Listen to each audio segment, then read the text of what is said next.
7 langkah beberes rumah versi malas tapi efektif.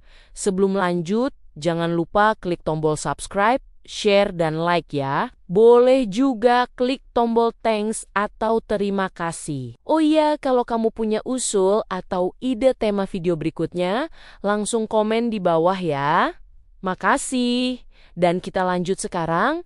Halo Bu Ibu semua. Semoga sehat dan bahagia terus ya. Bu, kalau melihat tumpukan cucian setinggi Gunung Semeru atau mainan anak yang berceceran seperti ranjau darat, rasanya lebih baik pura-pura pingsan daripada harus angkat sapu. Fenomena mager atau malas gerak massal ini sebenarnya wajar sekali terjadi.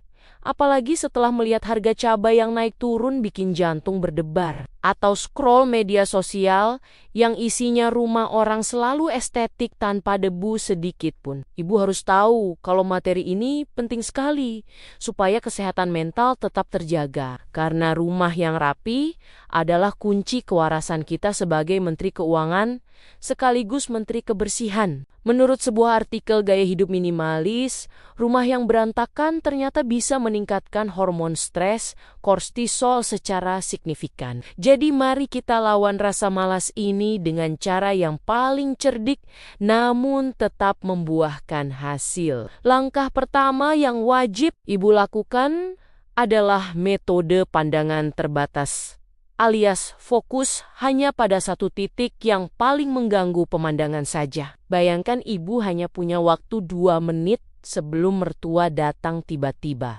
Maka bersihkan saja meja ruang tamu dari sisa bungkus camilan atau gelas kopi yang sudah berkerak. Contoh logisnya, kalau meja ruang tamu sudah bersih, secara psikologis kita merasa separuh beban hidup sudah terangkat meskipun di balik pintu kamar ada tumpukan baju yang sudah menyerupai bukit Teletubbies. Langkah kedua adalah teknik sapu jagat darurat, yaitu menyediakan satu keranjang besar atau kardus kosong untuk menampung semua barang yang tidak pada tempatnya. Daripada Ibu lelah, mondar-mandir, mengembalikan satu pensil ke kamar anak, lalu balik lagi ambil remote televisi. Lebih baik masukkan semuanya ke keranjang sakti itu dulu. Ini efektif sekali karena lantai akan terlihat bersih dalam sekejap. Dan urusan memilah isi keranjang bisa Ibu lakukan sambil duduk santai menonton sinetron kesayangan di malam hari. Langkah ketiga dalam kurikulum beberes versi malas ini adalah fokus pada area basah, yaitu wastafel dapur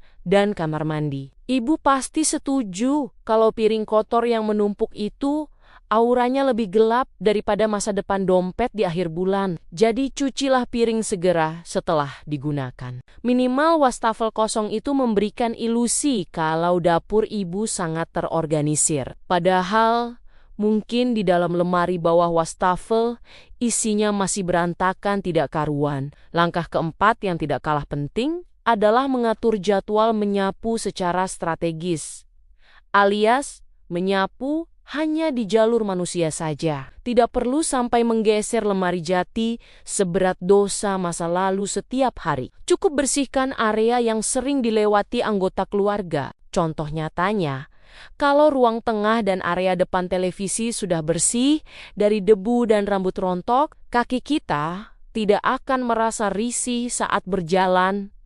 Dan itu sudah cukup untuk standar kebersihan harian. Langkah kelima adalah delegasi tugas atau teknik mempekerjakan asisten rumah tangga amatir, yaitu suami dan anak-anak. Jangan jadi pahlawan kesiangan yang mengerjakan semuanya sendiri, sementara yang lain asyik rebahan sambil main ponsel. Ibu bisa memberikan tugas sederhana, seperti meminta anak merapikan mainan mereka sendiri, dengan imbalan pujian atau camilan kesukaan. Ingat Bu, membagi tugas bukan berarti kita malas, tapi kita sedang melatih kemandirian keluarga demi kelangsungan hidup bersama. Langkah keenam adalah semprot dan lap kilat menggunakan botol spray yang isinya sudah dicampur pewangi ruangan atau pembersih serbaguna. Wangi yang segar itu seringkali menipu indera penciuman, sehingga rumah terasa jauh lebih bersih daripada kenyataannya. Semprotkan pada meja makan atau permukaan furnitur kayu. Lalu lap sekali tarik saja supaya debu tipis hilang. dan ruangan langsung tercium harum semerbak seperti lobi hotel berbintang. Langkah ketujuh sekaligus terakhir adalah tutup pintu ruangan yang paling berantakan dan jangan pernah menengok ke sana sampai energi ibu pulih kembali. Anggap saja ruangan itu sedang dikarantina sementara, bukan diabaikan selamanya. Dengan menutup pintu, ibu sebenarnya sedang menciptakan batas yang sehat antara diri sendiri dan sumber stres yang terus memicu rasa tidak nyaman. Tindakan sederhana itu bukan bentuk menghindar, melainkan cara sadar untuk melindungi fokus, menjaga energi, dan merawat kesehatan mental agar tidak terus-menerus terpicu oleh rasa bersalah, tekanan, atau kewalahan setiap kali melewati ruangan tersebut. Dengan adanya batas fisik itu, ibu memberi ruang bagi pikiran untuk beristirahat, menenangkan emosi, dan mengumpulkan kembali motivasi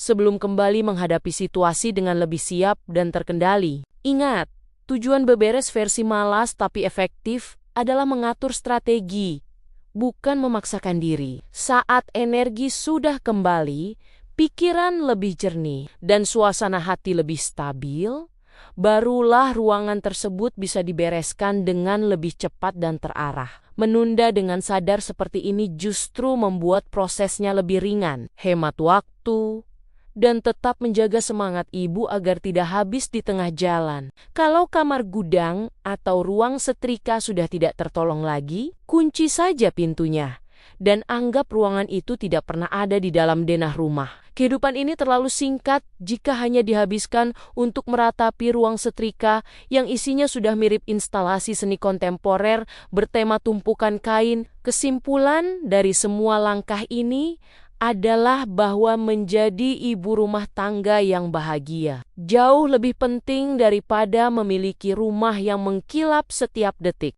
Kita harus sedikit reflektif bahwa rumah ini adalah tempat tinggal, bukan museum yang harus selalu sempurna tanpa celah sedikit pun. Kadang kita terlalu keras pada diri sendiri, menuntut kesempurnaan yang sebenarnya hanya ada di katalog mebel atau akun influencer terkenal. Mari kita sadari bahwa sedikit debu tidak akan membuat dunia berakhir. Namun, ibu yang kelelahan dan stres bisa membuat suasana satu rumah menjadi mendung gelap gulita. Jadi, tidak apa-apa sesekali memilih jalan ninja yang malas ini, asalkan fungsi utama rumah sebagai tempat istirahat tetap berjalan dengan baik. Optimisme harus tetap dijaga karena hari esok masih ada.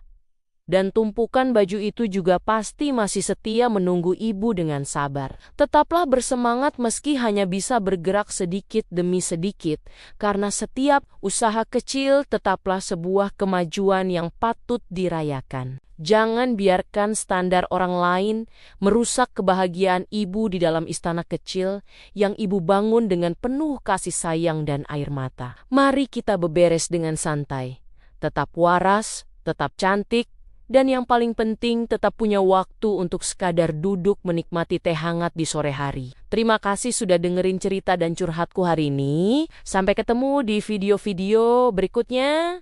Tetap semangat bu ibu semua.